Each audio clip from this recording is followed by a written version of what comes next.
सोलापूर जिल्ह्यातील प्राथमिक शाळा शिक्षक संजय जाधव यांचा देशभर गाजत असलेल्या नीट घोटाळ्यात सहभाग दिसून आलाय।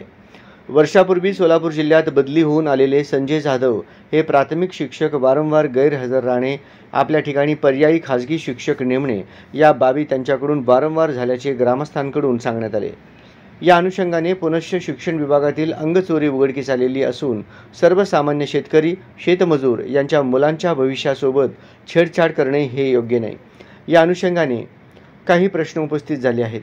प्राथमिक व माध्यमिक विभागात खाजगी शिक्षक नेमून दांड्या मारणारे शिक्षक उर्वरित वेळेत काय करतात? शिक्षणाधिकारी, गट शिक्षणाधिकारी नेमके काय करतात? नेमणुकीच्या ठिकाणी शिक्षक राहतात का?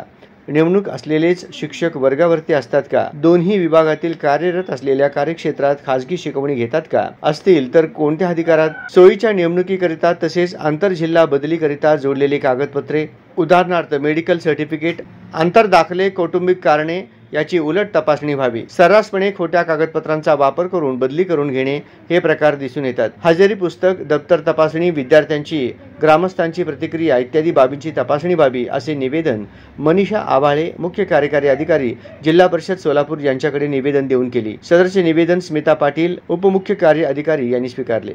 नमस्कार, मी सचिन जगताप, जिल्हाध्यक्ष संभाजी ब्रिगेड सोलापूर।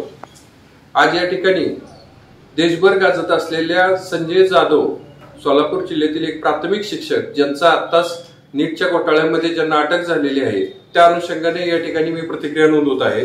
काल सोलापूर जिल्हा परिषदेच्या मुख्य कार्यकारी अधिकारी आव्हाळे मॅडम यांनी आम्ही एक निवेदन दिलेलं आहे संभाजी ब्रिगेडच्या माध्यमातून। संजय जाधव हे 2023 ला सोलापूर जिल्ह्यामध्ये रुजू झाले।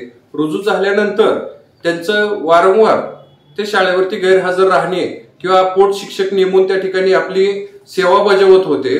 ते कोणत्या अधिकारातून बजावत होते हे या ठिकाणी एकही शिक्षणाधिकारी, गट शिक्षणाधिकारी सांगू शकलेले नाहीत। या संजय जाधवांच्या या नीटच्या घोटाळ्याच्या प्रकरणामध्ये सोलापूर जिल्ह्यातले इतर काही शिक्षक आहेत का?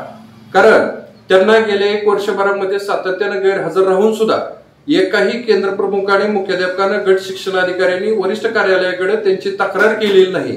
याचा अर्थ त्यांचा त्या सगळ्या गोष्टींमध्ये, नीटच्या घोटाळ्यामध्ये त्यांचा समावेश आहे का याची प्रशासनानं सखोल अशी चौकशी करावी। आणि सोलापूर जिल्ह्यामध्ये जे काही प्राथमिक शाळा, माध्यमिक शाळा आहेत त्याच्यामध्ये असे पोट शिक्षक नेमून जर शिक्षक इतर काही उपद्व्याप करत असतील तर ह्याची काल आम्ही एक निवेदन दिलेलं आहे की 8 दिवसामध्ये सखोल अशी चौकशी व्हावी आणि त्या चौकशीमध्ये असे कोणी दिसून आल्यास भविष्यामधले संजय जाधव जर कोण असतील तर त्यांच्यावरती तत्काळ कारवाई व्हावी अशा पद्धतीची मागणी आम्ही काल संभाजी ब्रिगेडच्या माध्यमातून केलेली आहे।